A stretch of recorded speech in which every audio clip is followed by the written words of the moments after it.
Sorari, Technical Manager, Commscope India Private Limited.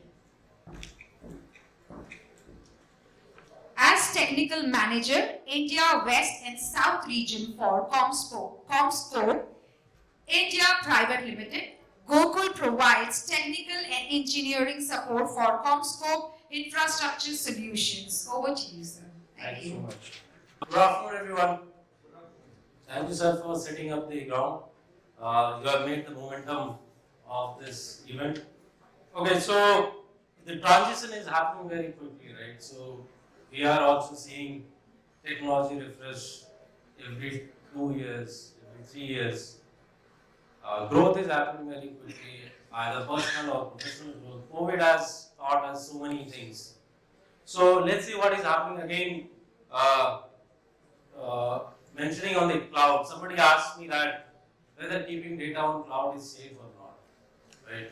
So I said risk is everywhere. We are using Facebook, Instagram, everything, right? So whether profile I am keeping as a private or public, it's in my hand, right? Nobody can do anything about that. So another thing is risk is there, but how we take the preventive measures, that is up to us, and that is up to all the guidelines, and that's how all the cloud players are doing. And again, we have majorly 3 categories: public, private, and hybrid cloud. Public always, like as you grow, then you pay accordingly. Then private, on-site, on-prem.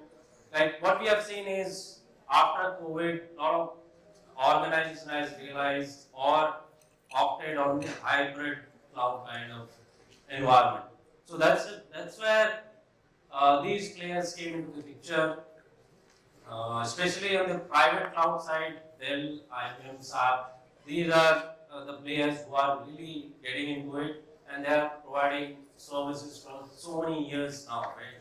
Now, if you see in terms of the global player coming into the market, especially Indian market, if I talk about, be it Amazon, Google, Microsoft, Facebook, these are the large players, what we say hyperscaler or cloud service provider, right? So they are spending very heavily because we know India is a market where there is a growth, there is a substantial growth, and the scope, like, and if you see user point of view, everybody is during COVID or after COVID, we have drastically increased our services or utilization over the internet, right? So even you take any kind of vertical, be it manufacturing, banking, and finance, everyone is seeing that how we can go for new technologies, how we can incorporate some machine learning, AI, and everything. So that's how the growth is happening. That's where the trends is going on.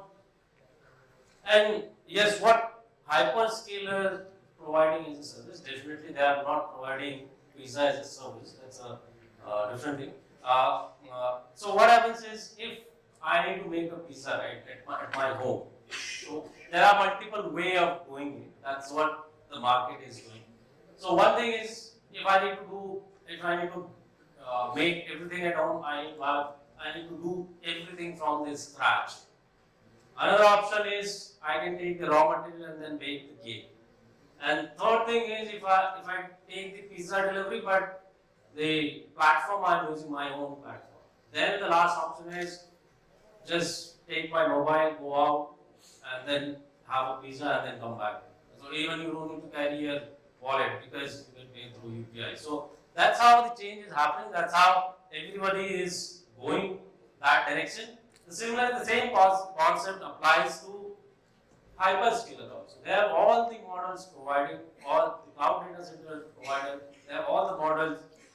And as sir rightly mentioned, it's up to individual or up to organization what kind of services they wanted to make as a choice for themselves. What kind of, whether like PaaS suits them or SaaS suits them, depends on their utilization, how much they wanted to utilize, how they wanted to use cloud as a service, because that's where the major advantage is, right? So, which are the providers in India who is giving us a space, because we have seen a lot of changes in terms of the multi-tenant data centers provider approach also. Initially, what we have seen, to name any one of these players, they used to give only space as a rent, right? So, but now as they grow and everyone is giving services, additional services, or much more advanced version of the services, be it facility, IT, all the network related services. Similarly, telco providers also, they are getting into it, and they are also providing services to major cloud or hyperscaler, I would say. So that's where these players are very important in this market. And what we have seen is, and since morning we have been saying that everybody is talking about the co-location data center, and that's how everybody is building their data center in multiple cities, multiple areas, multiple. The concept is going from single building to campus data center, right? So that's how the growth is. The five trends, what we are seeing, especially in the cloud or hyperscaler, the DC ownership is slightly being changed. Previously, it was own data center, but now it is more towards the multi-tenant data center provider. They are taking the ownership of the data center. If the complete services is given to them, they are taking the ownership of that also. And also, what we have seen is there is a change in the network architecture for cloud data center or hyperscaler data center, because the latency is very important, speed is very important, scaling is very important for them. At any point of time, they should be able to scale up, right? And it's not one or two server what we are talking, it's millions of servers we are talking about. Then again, edge computing, since morning we are hearing that edge computing is gearing up, edge computing is going to give a lot of seamless experience to end user. That's how everybody is taking their services nearer to the user. And then, yes, high-speed network is very critical. Whatever you do on the application layer or whatever you do on the hardware side, if you don't have that speed, that connectivity, then it becomes a difficult task. Even if you go on the website, any website, Amazon or Flipkart, if you see interruption of millisecond, you will lose your interest and you will exit the website, right? That's the real scenario what we have. But if you have high-speed network, then we can really mitigate those kind of challenges, and user can have the seamless experience. And again, disruptive focus. We have seen direct attached cables still in use in the data center, but what we have seen also, the shift going for MOR, middle of row concept, or end of row concept. These are the drivers what we are seeing in cloud or hyperscale data centers. So let's see what is happening in terms of the network architecture, how it is changing the way we have seen growth, and I'm really proud to say that we are the one who are going to take this web 3.0 to 4.0 to 5.0, and so there are a lot of stages, and that's what the prediction is. By 2045, we would be towards the transhumanism kind of concept, and that's where everyone is approaching. And the shift is happening very quickly. If you see from 3G to 4G, it took time, but 4G to 5G, it was hardly 1 or 2 years, right? Now we already started talking about 6G and 8G. That's how the talk is going on. That's how the shift is happening, and it's very true that someday, like today, we are talking about 5G, and tomorrow, near future, we will be talking about 8G, right? So that's how the shift is happening, and yes, we need to build the infrastructure accordingly. It's not that okay, today if I'm building 5G, and tomorrow if 8G comes in, I need to change the complete infrastructure, right? That's not the approach we should take. It's always that we need to think about for the future. And that's where we have seen shift in the network architecture. Initially, it was three-layer architecture, core, distribution, and access. Because of the demand of the latency, resiliency, and bandwidth capacity inside the data center, or the way server capacity is increasing, so shift is necessary. So now it's all spine and leaf kind of architecture what we are seeing in the most of the data center. It gives you resiliency, very low latency in your network, very consistent approach in the network, and higher bandwidth. You can scale up at any point of time. It's very, and you can, like, it's millisecond time you can have communication between server to server. That's how the communication is happening between server to server. And another way of approach is, because now we are shifting towards 400 gig, 800 gig, and 1.6 terabit kind of requirement or bandwidth. So what we have seen is, especially in hyperscale data centers, the super spine is becoming more prominent and more attractive. Yet there are a lot of advantages of having super spine when you have multiple pods that you can easily manage by having super spine network architecture, and then it is well software defined network when you are using, and it's all fabric network, so you don't need to worry about like what is my real latency and what kind of capacity I can increase at any point of time. You have all those flexibilities when you go for these kind of architecture. And also in terms of the connectivity piece of it, because in the morning I was hearing, in any of the data center, if you don't have connectivity, it's near to useless data center, right? So if you have good connectivity, if you have best connectivity, it's not only about the connectivity, it's about what application you are going to run on that connectivity. It's very important. And that's where the factory terminated cables, factory terminated components are taking place in the data center. No more spliced version is happening in the data center. And the density in the data center is growing day by day, because more space you save, more money you save. So that's where we are working towards, because we wanted to save more and more rack space inside the data center so that you can utilize for your server or for your active equipment by using anything. And our end of row and middle of row design is still in place. This is where it is taking place, and that's where everybody is following up. Yeah, because there is a lot of change in the active side, a lot of changes in the optics.